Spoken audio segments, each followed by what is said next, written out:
mendapat kemuliaan di langit. Ada pula bagimu sekalian suatu ajaran yang penting, yaitu kamu jangan hendaknya meninggalkan Al-Quran seperti sebuah buku yang telah dilupakan. Sebab dalamnya terdapat sumber kehidupanmu. Barang siapa yang memuliakan Al-Quran akan memperoleh kemuliaan di langit. Barang siapa yang menjunjung tinggi Al-Quran di atas segala hadis dan segala sabda yang lain akan dijunjung tinggi di langit. Bagi umat manusia di atas permukaan bumi ini, kini tidak ada kitab lain kecuali Al-Quran. Dan bagi seluruh Bani Adam, kini tidak ada seorang Rasul dan Juru Syafaat kecuali Muhammad Mustafa Sallallahu Alaihi Wasallam. Maka berusahalah kamu sekalian menaruh kecintaan yang semurni-murninya kepada Nabi yang agung ini. Dan janganlah memberikan kepada siapapun tempat yang lebih tinggi daripada beliau, agar kamu digolongkan di antara orang-orang yang telah diselamatkan. Dan ingatlah baik-baik bahwa najat atau keselamatan bukanlah sesuatu yang akan kamu sekalian alami nanti di alam ukhrawi, melainkan sesungguhnya najat yang hakiki memperlihatkan cahayanya di alam dunia ini juga. Siapakah yang beroleh najat itu? Ialah orang yang benar-benar yakin bahwa Tuhan itu benar-benar ada dan bahwa Muhammad Sallallahu Alaihi Wasallam adalah juru syafaat yang menengahi antara Tuhan dan seluruh umat manusia. Bahwa di bawah bentangan langit ini tidak ada Rasul lain yang semartabat dengan beliau, dan tidak ada kitab lain yang sederajat dengan Al-Quran. Bahwa Tuhan tidak menghendaki siapapun hidup untuk selama-lamanya. Akan tetapi, bagi Nabi yang penuh dengan keberkatan itu, dia menghendaki demikian. Untuk menghidupkan beliau selama-lamanya, dia meletakkan dasar untuk mengalirkan hikmat syariat dan keberkatan rohani terus hingga hari kiamat. Dan pada akhirnya, dari arus berkat rohaninya, dia mengutus untuk umat manusia seorang Masih Mau'ud atau juru selamat yang dijanjikan ke dunia ini, yang kedatangannya sangat diperlukan guna menyempurnakan bangunan Islam. Sebab hal demikian itu perlu, karena dunia ini jangan berakhir sebelum silsilah Muhammad SAW diberi seorang Masih rohani, seperti halnya telah diberikan kepada silsilah Musa alaihi salam. Maksud itulah yang diisyaratkan oleh ayat di bawah ini. Ihdinas syiratal mustaqim, syiratal ladzina an'amta alaihim. Tuntunlah kami pada jalan yang lurus, jalan orang-orang yang telah engkau beri nikmat. Musa alaihissalam mendapati harta pusaka yang telah hilang semenjak berabad-abad yang lampau. Sedangkan Muhammad SAW telah menemukan kembali harta pusaka yang telah hilang dari silsilah Musa alaihissalam itu. Sekarang, silsilah Muhammad SAW telah menggantikan silsilah Musa alaihissalam. Akan tetapi, kebesarannya 1000 kali lebih tinggi derajatnya. Yang semisal dengan Isa ibnu Maryam lebih besar dari Isa ibnu Maryam sendiri. Dan Masih Mau'ud tidak hanya datang menurut selisih waktunya, tepat 14 abad sesudah Rasulullah SAW, sebagaimana Al-Masih ibnu Maryam datang 14 abad sesudah Musa. Bahkan ia telah datang pada saat kaum muslimin sudah demikian rupa keadaannya, sehingga serupa dengan keadaan orang-orang Yahudi di masa Masih ibnu Maryam datang.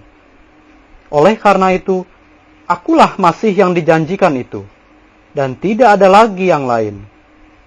Barang siapa yang baiat kepadaku dengan sesungguh-sungguhnya, dan menjadi pengikutku dengan hati yang setulus-tulusnya, dan juga membuat dirinya mabuk di dalam ketaatan kepadaku, hingga meninggalkan segala keinginan-keinginan pribadinya, Rohku akan memberikan syafaat pada hari-hari yang penuh derita. Oleh karena itu, wahai sekalian orang yang merasa dirinya tergolong dalam warga jemaatku, di langit kamu sekalian akan tergolong dalam warga jemaatku, apabila kamu sekalian benar-benar melangkahkan kakimu di jalan takwa.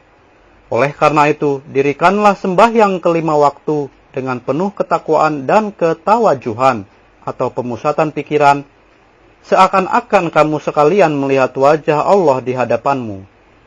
Jalanilah hari-hari berpuasa untuk Allah dengan penuh ketulusan. Setiap orang yang pantas membayar zakat, jangan lalai membayar zakat. Barang siapa yang telah memenuhi syarat untuk menunaikan ibadah haji tanpa ada suatu halangan apapun, berangkatlah ke tanah suci untuk menunaikan ibadah haji. Kerjakanlah segala amalan yang baik dengan cermat, dan hentikanlah perbuatan yang buruk disertai perasaan jengkel. Ingatlah dengan seyakin-yakinnya bahwa tidak ada amal bisa sampai ke hadirat Allah apabila amal itu kosong dari takwa. Setiap amal yang baik berakar pada takwa. Suatu amal yang tidak kehilangan akar ini sekali-kali tidak akan sia-sia. Perlu juga kiranya kamu sekalian akan diuji dengan macam-macam duka nestapa dan percobaan-percobaan seperti dialami oleh orang-orang mukmin zaman dahulu. Oleh karena itu, waspadalah. Jangan-jangan kamu tergelincir. Bumi dengan segala isinya sedikit pun tidak akan membinasakan kamu apabila hubunganmu dengan Tuhan terjalin erat. Manakala suatu kemalangan menimpa dirimu, hal itu bukanlah dikarenakan oleh perbuatan seterumu, melainkan oleh tanganmu sendiri. Apabila kehormatan duniawi satu demi satu hilang, Allah akan menganugerahimu kehormatan yang kekal abadi di langit. Oleh karena itu, kamu jangan meninggalkan Dia. Kamu sekalian pasti akan dicoba dengan macam-macam duka cita, sedang beberapa harapanmu akan tinggal harapan belaka. Dalam menghadapi keadaan serupa ini, kamu sekalian tidak usah patah semangat dan putus asa, sebab Tuhan sedang menguji apakah langkah perjalananmu menuju Dia tetap atau tidak. Andainya kamu sekalian menghendaki agar para malaikat di langit mendendangkan lagu-lagu sanjungan bagimu, deritalah dera dan pukulan yang dihantamkan orang kepadamu, dan bersukacitalah dengan penderitaan itu. Dengarkanlah caci maki orang, dan bersyukurlah kepada Allah. Alamilah kekecewaan, akan tetapi janganlah memutuskan hubunganmu dengan Dia. Kamu sekalian merupakan satu jemaat Allah yang paling akhir. Perlihatkan amal baik sejauh mungkin, hingga kesempurnaannya mencapai derajat yang tertinggi. Setiap orang dari antara kamu yang menjadi kendur dan malas, akan dilemparkan dari jemaat, bagaikan sebuah barang yang kotor. Ia akan mati membawa penyesalan, dan bagaimanapun ia tidak akan dapat merugikan Allah. Hai, perhatikanlah.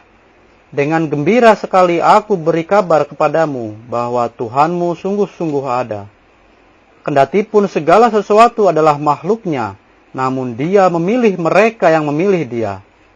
Dia sendiri datang kepada mereka yang datang kepadanya. Barang siapa yang memuliakan Dia, Dia pun akan menganugerahkan kemuliaan kepadanya. Sesudah kamu membenahi hatimu, matamu dan telingamu, datanglah kepadanya, supaya Dia menyambutmu. Di dalam hal kepercayaan, apa yang Tuhan menghendaki dari kamu hanyalah demikian. Kamu sekalian harus percaya bahwa Tuhan itu esa, dan Muhammad SAW adalah nabinya.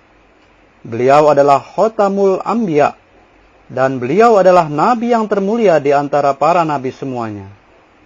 Sesudah beliau, sekarang tiada nabi lain sekecuali seorang yang secara buruzi atau cerminan dikenakan jubah Muhammadiyat.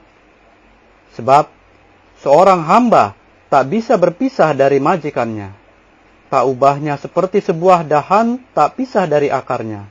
Maka, barang siapa yang telah menghilangkan seluruh wujudnya di dalam kefanaan terhadap majikannya dan memperoleh gelar nabi dari Tuhan, ia tidak sedikit pun mencemarkan kedudukan mulia khotamun nubuat.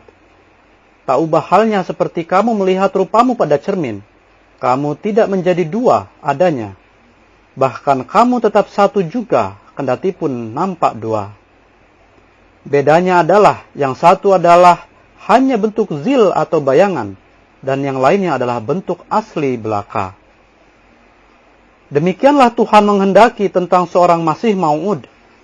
Disinilah letak rahasia mengapa Rasulullah SAW bersabda bahwa Masih Maud akan dikubur bersama-sama di dalam kuburan beliau, yakni orang yang dimaksud itu akulah, dan dalam hal ini tidak terdapat kelainan.